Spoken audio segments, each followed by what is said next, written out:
Friends, जय हिंद। स्वागत है आपका हमारे YouTube चैनल जिसका नाम है Prince A to Z classes. तो कल के वीडियो में हमने जो बताया था आप लोगों को उससे आगे के लिए जानकारी हम देने जा रहे हैं। जैसे आज जो है हमारा टॉपिक है अणु क्या होते हैं। अणु क्या होते हैं, तो अणु के बारे में जानेंगे। अणु क्या है, ये कितने प्रकार के होते हैं और इनसे क्या क्या चीजें बनती है, मतलब किस प्रकार के यौगिकों के अणु होते हैं और तत्वों के यौगिक क्या हैं, यौगिक के अणु क्या हैं, इनके बारे में हम लोग आज जानेंगे। तो सबसे पहले अणु के बारे में जानेंगे। अणु क्या होते हैं, तो एक समान या अलग अलग प्रकार के परमाणुओं के आपसी संयोजन से, एक समान या अलग एक प्रकार के या अलग अलग प्रकार के परमाणुओं के आपसी संयोजन से जिसमें परमाणुओं का अनुपात निश्चित होता है उसको क्या कहा जाएगा, अणु कहा जाता है। तो एक समान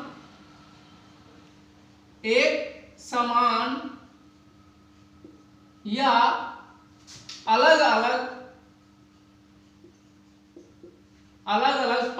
प्रकार के परमाणुओं का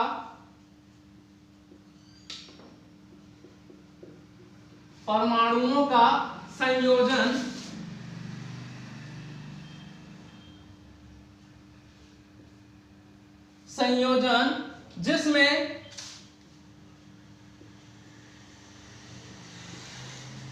परमाणु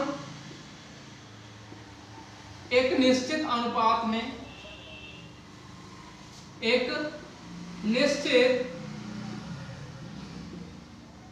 अनुपात में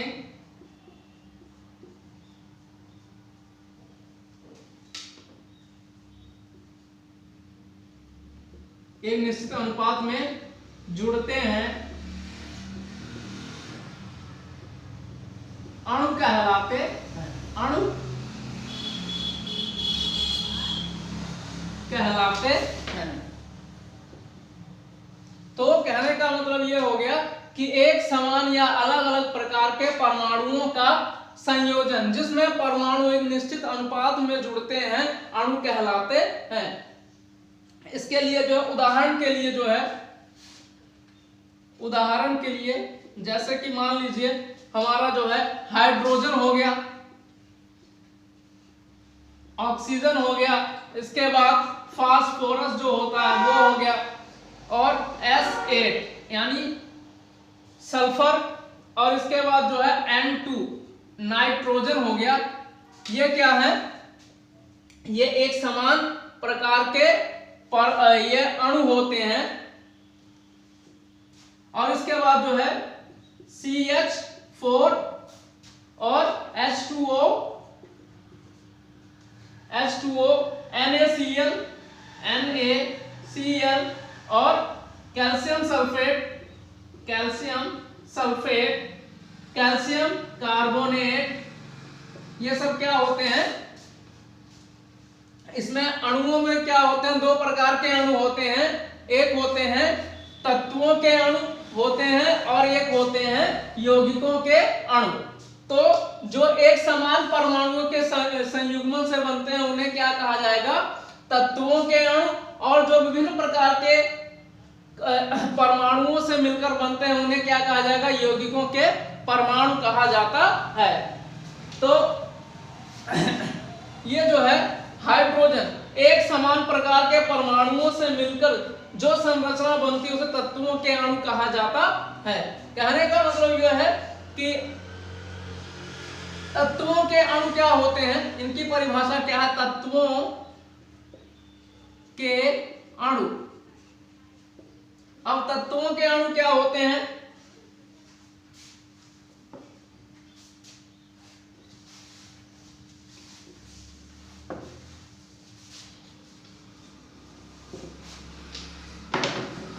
तत्वों के अणु क्या होते हैं, इनको जो है दो भागों में डिवाइड किया गया।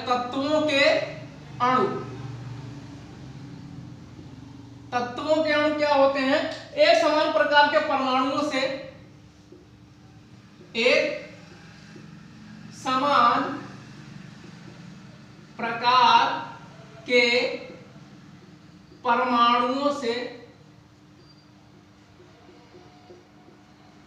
परमाणुओं से मिलकर बनी संरचना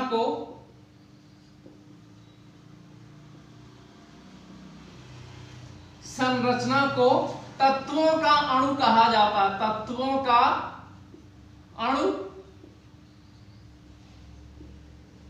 कहा जाता है।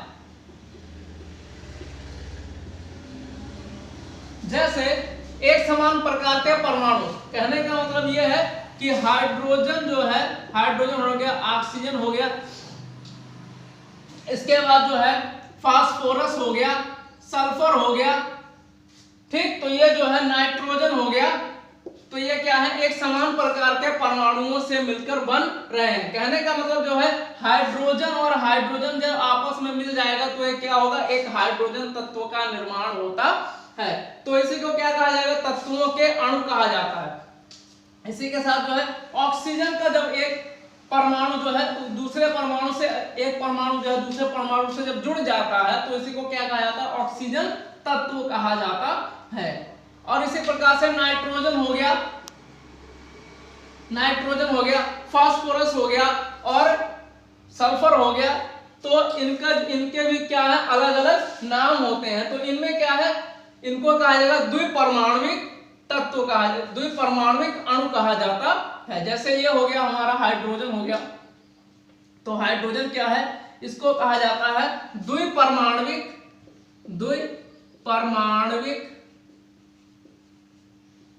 अणु कहा जाएगा। इसके साथ ये भी हमारा द्विपरमाणुविक अणु होता है। द्विपरमाणुविक अणु ये भी जो है हमारा क्या है, द्विपरमाणुविक अणु होता है ये। और ये क्या होता है, चतुष्परमाणुविक अणु होता है। ये इसको क्या कहा जाएगा,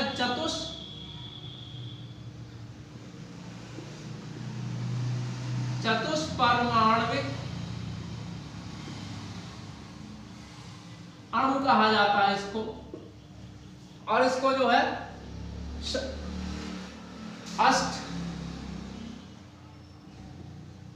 अष्टपरमाणुविक अणु कहा जाता है। परमाणुविक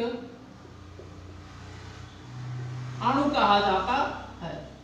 तो इनके सबके नाम अलग अलग हैं। जैसे जो है हाइड्रोजन जो है उसमें दो परमाणु जुड़े हुए हैं, हाइड्रोजन में दो परमाणु जुड़े हुए हैं, इसलिए इसको क्या कहा जाएगा, द्विपरमाणुविक अणु कहा जाएगा। ऑक्सीजन में जो है, ऑक्सीजन में भी दो ऑक्सीजन के परमाणु जुड़े हुए हैं, इसलिए इसको द्विपरमाणुविक अणु कहा जाएगा। इसमें 4 परमाणु जुड़े हुए हैं। फास्फोरस में जो है 4 परमाणु जुड़े हुए हैं, इसलिए इसको जो है चतुष्परमाणुविक अणु कहा जाएगा। सल्फर जो है, सल्फर में 8 परमाणु आपस में जुड़े हुए, तो इसीलिए इसको जो है अष्टपरमाणुविक अणु कहा जाता है। तो इनके सबके नाम जो है भिन्न भिन्न है। इसके साथ ही जो है अब क्वेश्चन ये उठता है कि अणु बनते क्यों हैं, अणु जो है वो बनते क्यों हैं। क्वेश्चन ये है कि अणु जो है वो क्यों बनते हैं, अणु क्यों बनते हैं। तो अणु क्यों बनते हैं, इसका जो है एक सिंपल सा जो है वो साधारण सी बात है। अणु जो होते हैं वो अपना अष्टक पूरा करने के लिए वो अणु का निर्माण करते हैं। अपने अष्टक को पूरा करने के लिए अणु का निर्माण होता है। अपना अष्टक पूरा करना चाहता है, क्योंकि अणु जो होता है, अणु जो होते हैं वो क्या करना चाहता है, अणु अपना अष्टक पूरा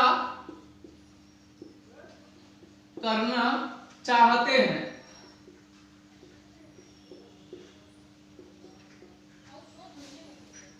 अणु जो है वो अपना अष्टक पूरा करना चाहते हैं। जैसे मान लीजिए सोडियम क्लोराइड हो गया।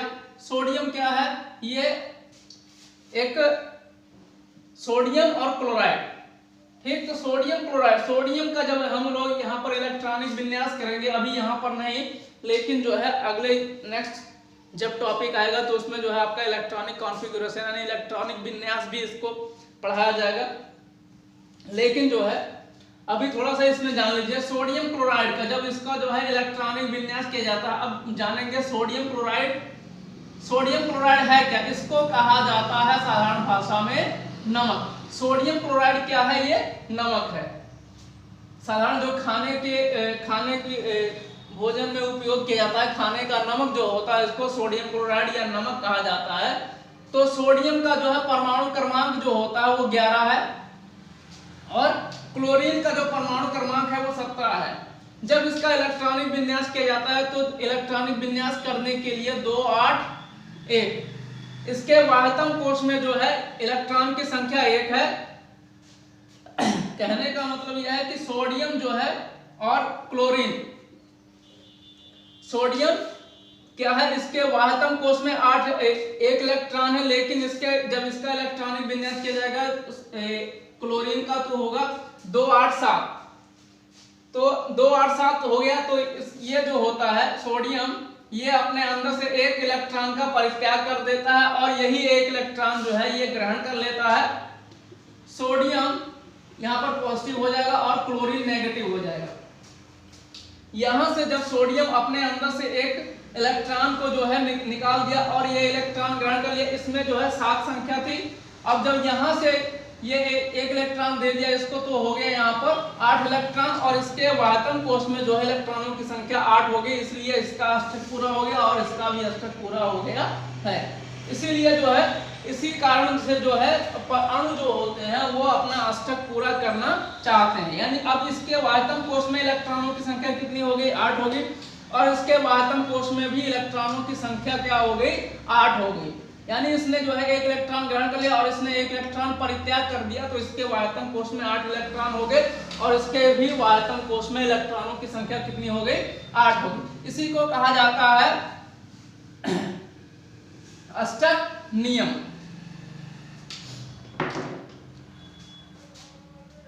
अब तत्वों के अणु क्या होते हैं? तत्वों के अणु जब एक समान प्रकार के परमाणु आपस में एक निश्चित अनुपात में जुड़ते हैं,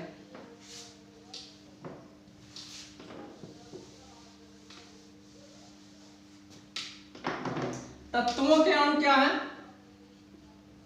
तत्वों के अणु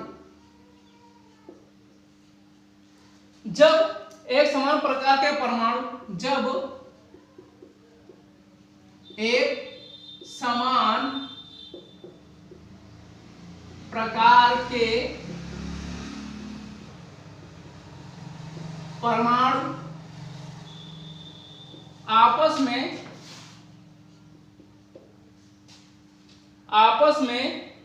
एक निश्चित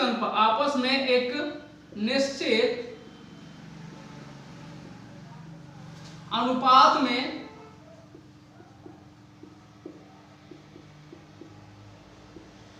जुड़ते हैं तो उसे तत्वों का अणु कहा जाता है। तत्वों का अणु कहा जाता है। जैसे हमारा हो गया जब एक समान हाइड्रोजन, नाइट्रोजन, ऑक्सीजन, फ्लोरीन इत्यादि जो है ये एक समान परमाणुओं से मिलकर बने होते हैं, इनको कहा जाता तत्वों के अणु। तो आज के लिए बस इतना ही। अगला नेक्स्ट टॉपिक जो है हमारा अगले दिन आएगा। तब तक के लिए धन्यवाद।